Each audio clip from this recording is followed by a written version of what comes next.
حیات الصحابہ جلد اول۔ مضمون: حضور صلی اللہ علیہ وسلم کا فارس کے بادشاہ کسریٰ کے نام خط۔ بسم اللہ الرحمن الرحیم۔ حضرت ابن عباس رضی اللہ عنہ فرماتے ہیں کہ حضور صلی اللہ علیہ وسلم نے ایک صحابی کے ہاتھ اپنا خط روانہ فرمایا اور ان صحابی کو حضور صلی اللہ علیہ وسلم نے یہ ہدایت فرمائی کہ وہ خط بحرین کے گورنر کو دے دے۔ چنانچہ بحرین کے گورنر نے یہ خط لے کر کسریٰ تک پہنچا دیا۔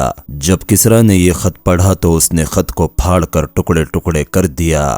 روایت کرنے والے کہتے ہیں کہ میرا خیال یہ ہے کہ حضرت ابن مسیب نے فرمایا تھا کہ یہ سن کر حضور صلی اللہ علیہ وسلم نے ان کے لیے بد دعا کی کہ ان کے بھی ایسے ہی ٹکڑے ٹکڑے کر دیے جائے۔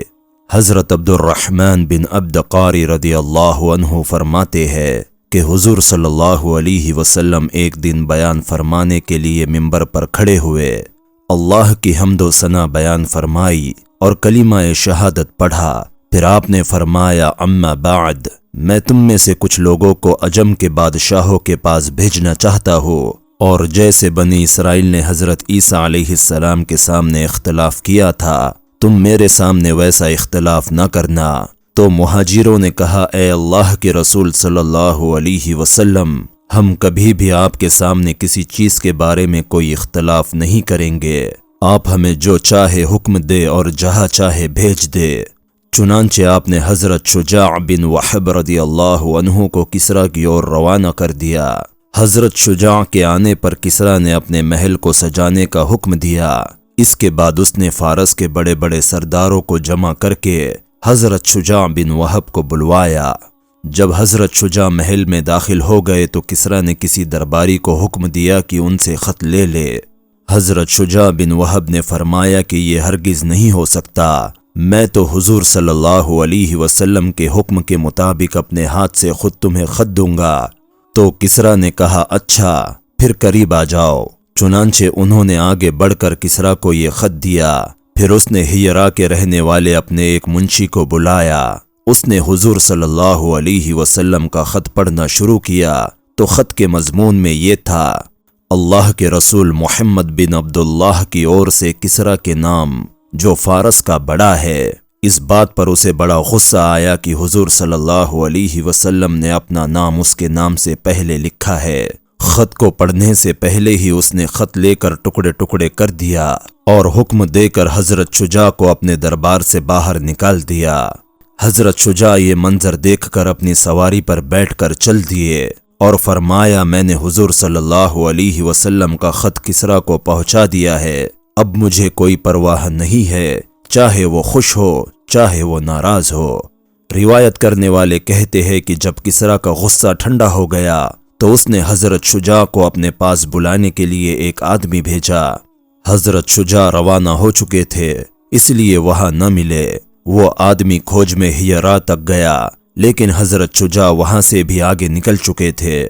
حضرت شجاع نے حضور صلی اللہ علیہ وسلم کی خدمت میں پہنچ کر ساری کارگزاری سنائی اور یہ بتایا کہ کسریٰ نے حضور صلی اللہ علیہ وسلم کے خط کے ٹکڑے ٹکڑے کر دیے۔ تو آپ نے فرمایا کہ کسریٰ نے تو اپنے ملک کے ٹکڑے ٹکڑے کر دیے۔ حضرت ابو سلمہ بن عبد الرحمن رضی اللہ عنہ فرماتے ہیں کہ جب حضور صلی اللہ علیہ وسلم کا خط کسریٰ کے پاس پہنچا اور اس نے پڑھ کر اسے پھاڑ ڈالا تو اس نے اپنے یمن کے گورنر بازان کو خط لکھا کہ اپنے پاس سے 2 مضبوط قسم کے آدمی حجاز کے اس خط لکھنے والے آدمی کے پاس بھیج دو تاکہ وہ اسے پکڑ کر میرے پاس لے آئے۔ چنانچہ اس نے کسریٰ کے خط کی وجہ سے اپنے داروغہ کے ساتھ جد جمیرہ نامی فارسی آدمی کو بھیجا۔ اس داروغہ کا نام ابا نوح تھا، وہ منشی اور بڑا حساب دا تھا۔ اس نے ان دونوں کے ساتھ حضور صلی اللہ علیہ وسلم کے نام ایک خط بھیجا جس میں یہ مضمون تھا کہ حضور صلی اللہ علیہ وسلم ان دونوں کے ساتھ کسریٰ کے پاس چلے جائے۔ یمن کے گورنر نے اپنے داروغہ سے یہ بھی کہا کہ ان کی یعنی حضور صلی اللہ علیہ وسلم کی تمام چیزوں کو غور سے دیکھنا، ان سے خوب بات چیت کرنا، ان کے تمام حالات اچھی طرح معلوم کر کے آنا اور سب مجھے بتانا۔ وہ دونوں یمن سے چلے اور طائف پہنچے۔ وہاں ان دونوں کو قریش کے کچھ ویپاری ملے۔ وہاں ان دونوں کو قریش کے کچھ تاجر ملے۔ انہوں نے تاجروں سے حضور صلی اللہ علیہ وسلم کے بارے میں معلوم کیا۔ ان تاجروں نے بتایا کہ حضور صلی اللہ علیہ وسلم یثرب میں یعنی کہ مدینہ میں ہے۔ حضور صلی اللہ علیہ وسلم کو کسریٰ کے پاس لے جانے کے لیے ان دو سپاہیوں کے آنے سے وہ تاجر بڑے خوش ہوئے، کہنے لگے کہ اب تو حضور صلی اللہ علیہ وسلم کے مقابلے میں کسریٰ کھڑا ہو گیا ہے، اسی لیے اب حضور صلی اللہ علیہ وسلم سے نپٹنے کے لیے تمہیں کچھ کرنے کی ضرورت نہیں ہے۔ وہ دونوں وہاں سے چلے، یہاں تک کہ مدینہ پہنچ گئے۔ وہاں ابا نوح نے حضور صلی اللہ علیہ وسلم سے کہا کہ کسریٰ نے یمن کے گورنر بازان کو خط بھیجا کہ وہ بازان آپ کے پاس کچھ سپاہیوں کو بھیج دے جو آپ کو کسریٰ کے پاس پہنچا دے۔ چنانچہ بازان نے ہمیں اسی غرض سے بھیجا ہے تاکہ آپ ہمارے ساتھ کسریٰ کے پاس چلے۔ حضور صلی اللہ علیہ وسلم نے فرمایا، اب تو تم دونوں واپس چلے جاؤ، کل میرے پاس آنا۔ اب اگلے دن صبح کو وہ دونوں حضور صلی اللہ علیہ وسلم کے پاس آئے تو حضور صلی اللہ علیہ وسلم نے ان کو بتایا کہ اللہ نے فلاں مہینے کی فلاں رات میں کسریٰ پر اس کے بیٹے شرویح کو مسلط کر دیا، جس نے اسے قتل کر کے حکومت پر قبضہ کر لیا۔ ان دونوں نے کہا، کیا آپ سوچ سمجھ کر بول رہے ہیں؟ کیا یہ بات ہم بازان کو لکھ دے؟ آپ نے فرمایا، ہاں لکھ دو، اس کو یہ بھی کہہ دینا کہ اگر وہ مسلمان ہو جائیں گا تو جتنا علاقہ اس کے قبضے میں ہے سب اسی کو دے دوں گا۔ پھر آپ نے جد جمیرہ کو ایک پٹکا دیا جو آپ کو ہدیے میں ملا تھا اور اس میں سونا چاندی تھا۔ ان دونوں نے یمن واپس آ کر بازان کو ساری بات بتائی۔ بازان نے کہا، اللہ کی قسم، یہ کسی بادشاہ کا کلام نہیں معلوم ہوتا ہے، جو کچھ انہوں نے کہا ہم اس کی جانچ کر لیتے ہیں۔ کچھ دنوں بعد بازان کے پاس شرویح کا خط آیا جس میں لکھا ہوا تھا کہ میں نے فارس والوں کی حمایت کے لیے غصے میں آ کر کسریٰ کو قتل کر دیا، کیونکہ وہ فارس کے شریفوں کو بے وجہ قتل کرنا اپنے لیے درست سمجھتا تھا۔ اپنے علاقے کے تمام لوگوں سے میری اطاعت کا عہد لے لو، اور جس آدمی یعنی حضور صلی اللہ علیہ وسلم کی گرفتاری کا کسریٰ نے تمہیں خط لکھا، اب اس آدمی کو کچھ نہ کہو۔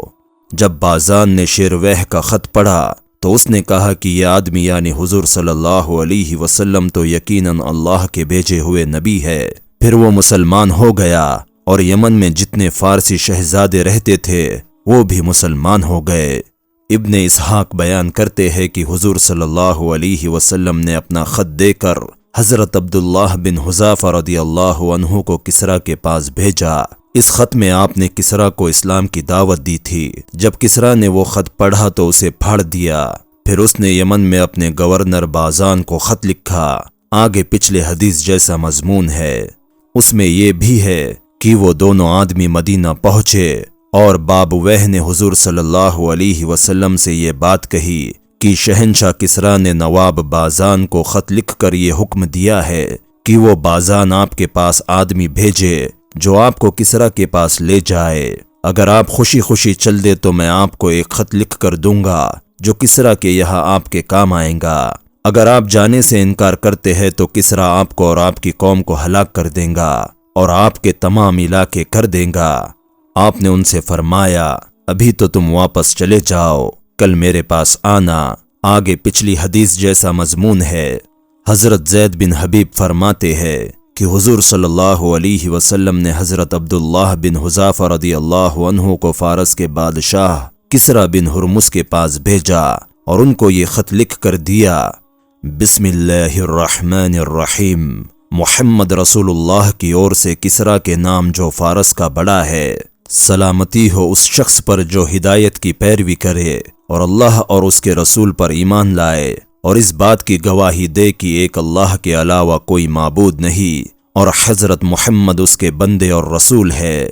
میں تمہیں اللہ کی طرف دعوت دیتا ہوں کیونکہ میں دنیا کے تمام انسانوں کی طرف بھیجا ہوا اللہ کا رسول ہوں، تاکہ میں ہر زندہ انسان کو اللہ سے ڈراؤں اور حجت کافروں پر ثابت ہو جائے۔ اگر تم مسلمان ہو جاؤ گے تو سلامتی پالو گے، اور اگر انکار کرو گے تو تمام آگ کے پجاری مجوسیوں کے ایمان نہ لانے کا گناہ تم پر ہوگا۔ روایت کرنے والے کہتے ہیں کہ جب کسریٰ نے حضور صلی اللہ علیہ وسلم کا خط پڑھا تو اسے پھاڑ ڈالا اور غصے میں آ کر کہا کہ میرا غلام ہو کر مجھے ایسا خط لکھتا ہے۔ پھر کسریٰ نے بازان کو خط لکھا۔ آگے روایت کرنے والے نے ابن اسحاق جیسا مضمون لکھا ہے۔ اس میں اتنا بڑھا ہوا ہے کہ دونوں سپاہی جب حضور صلی اللہ علیہ وسلم کی خدمت میں آئے تو ان دونوں نے اپنی داڑھیاں منڈوا رکھی تھی اور مونچھیں بڑھا رکھی تھی۔ آپ نے ناگواری کے ساتھ ان دونوں کو دیکھا اور فرمایا کہ تمہارا ناس ہو، تمہیں ایسا کرنے کا کس نے حکم دیا؟ تو ان دونوں نے کہا ہمارے رب نے، یعنی کسریٰ نے۔ اس پر آپ نے فرمایا کہ مجھے تو میرے رب نے داڑھی بڑھانے اور مونچھیں کتروانے کا حکم دیا ہے۔ حضرت ابو بکر رضی اللہ عنہ فرماتے ہیں کہ جب حضور صلی اللہ علیہ وسلم مبعوث ہوئے تو کسریٰ نے یمن اور اس کے آس پاس کے علاقے اور عرب کے گورنر بازان کو یہ پیغام بھیجا کہ مجھے یہ خبر پہنچی ہے کہ تمہارے علاقے میں ایک ایسا آدمی ظاہر ہوا ہے جو اپنے نبی ہونے کا دعویٰ کرتا ہے۔ اس سے کہہ دو کہ یا تو وہ اس سے باز آ جائے ورنہ میں اس کی اور ایسا لشکر بھیجوں گا جو اسے اور اس کی قوم کو قتل کر دیں گا۔ روایت کرنے والے کہتے ہیں کہ بازان کے قاصد نے حضور صلی اللہ علیہ وسلم کی خدمت میں پہنچ کر یہ سارا پیغام پہنچایا۔ آپ نے اس سے فرمایا کہ اگر نبوت کا یہ دعویٰ میں نے اپنی اور سے کیا ہوتا تو میں اسے چھوڑ دیتا، وہ تو مجھے اللہ نے نبی بنا کر بھیجا ہے اور اس کام پر لگایا ہے۔ وہ قاصد آپ کے یہاں ٹھہر گیا۔ حضور صلی اللہ علیہ وسلم نے اس سے فرمایا کہ میرے رب نے کسریٰ کو قتل کر دیا اور آج کے بعد کسی کا لقب کسریٰ نہ ہوگا، اور قیصر کو قتل کر دیا اور آج کے بعد کسی کا لقب قیصر نہ ہوگا۔ چنانچہ قاصد نے وہ گھڑی، وہ دن اور وہ مہینہ لکھ لیا جس میں آپ نے یہ بات بتائی تھی، اور پھر وہ بازان کے پاس واپس چلا گیا۔ وہاں پہنچ کر معلوم ہوا کہ واقعی کسریٰ مر چکا ہے اور قیصر قتل ہو چکا ہے۔ حضرت دہیہ کلبی رضی اللہ عنہ فرماتے ہیں کہ مجھے حضور صلی اللہ علیہ وسلم نے خط دے کر قیصر کے پاس بھیجا۔ آگے ویسی حدیث ذکر کی ہے جیسے پیچھے حضور صلی اللہ علیہ وسلم کے قیصر کے نام خط کے بارے میں گزر چکی ہے۔ اس کے آخر میں یہ مضمون ہے، پھر حضرت دہیہ حضور صلی اللہ علیہ وسلم کی خدمت میں واپس آئے تو وہاں کسریٰ کے صنعاء علاقے کے جو گورنر تھے ان کی طرف سے قاصد آئے ہوئے تھے، اور کسریٰ نے صنعاء کے گورنر کو دھمکی بھرا خط لکھا تھا اور بڑے زور سے لکھا تھا کہ تم اس آدمی یعنی حضور صلی اللہ علیہ وسلم کا کام تمام کر دو، نعوذ باللہ من ذالک، جو تمہارے علاقے میں ظاہر ہوا ہے، اور وہ مجھے اس بات کی دعوت دے رہا ہے کہ یا تو میں اس کا دین قبول کر لوں، نہیں تو میں اس کو جزیہ دینے لگ جاؤ، اور اگر تم نے اس کا کام تمام نہ کیا تو میں تم کو قتل کر دوں گا اور تمہارے ساتھ ایسا ویسا کروں گا۔ چنانچہ صنعاء کے گورنر نے حضور صلی اللہ علیہ وسلم کے پاس 25 آدمی بھیجے جن کو حضرت دہیہ کلبی نے حضور صلی اللہ علیہ وسلم کے پاس موجود پایا۔ جب ان کا نمائندہ حضور صلی اللہ علیہ وسلم کو خط سنا چکا تو حضور صلی اللہ علیہ وسلم نے ان کو 15 دن تک کچھ نہ کہا۔ جب 15 دن گزر گئے تو یہ لوگ سامنے آئے۔ جب آپ نے ان کو دیکھا تو ان کو بلا لیا اور ان سے فرمایا کہ جا کر اپنے گورنر سے کہہ دو کہ آج رات میرے رب نے اس کے رب کو قتل کر دیا ہے۔ چنانچہ وہ واپس چلے گئے اور اپنے گورنر کو ساری کہانی سنائی۔ اس نے کہا کہ اس رات کی تاریخ یاد رکھو، اور یہ بھی کہا کہ مجھے بتاؤ کہ تم نے ان کو یعنی حضور صلی اللہ علیہ وسلم کو کیسا پایا؟ تو انہوں نے کہا کہ ہم نے ان سے زیادہ برکت والا کوئی بادشاہ نہیں دیکھا، وہ عام لوگوں میں بنا کسی خطرے کے چلتے پھرتے ہیں، ان کا پہناوا معمولی اور سیدھا سادہ ہے، ان کا کوئی پہرے دار اور حفاظت کرنے والا نہیں ہے، ان کے سامنے لوگ اپنی آواز اونچی نہیں کرتے۔ حضرت دہیہ فرماتے ہیں کہ یہ خبر آ گئی کہ کسریٰ ٹھیک اسی رات قتل کیا گیا جو رات آپ نے بتائی تھی۔ معزز سامعین و ناظرین، اس ویڈیو کو دیکھنے کے بعد آپ کے ایمان اور آپ کے علم میں اگر اضافہ ہوا ہو تو اس ویڈیو کو ایک لائک کر کے اس چینل کو سبسکرائب کر لے، اور اسی طرح کی انفارمیٹیو ویڈیوز دیکھنے کے لیے ہمارے اس چینل سے جڑے رہے۔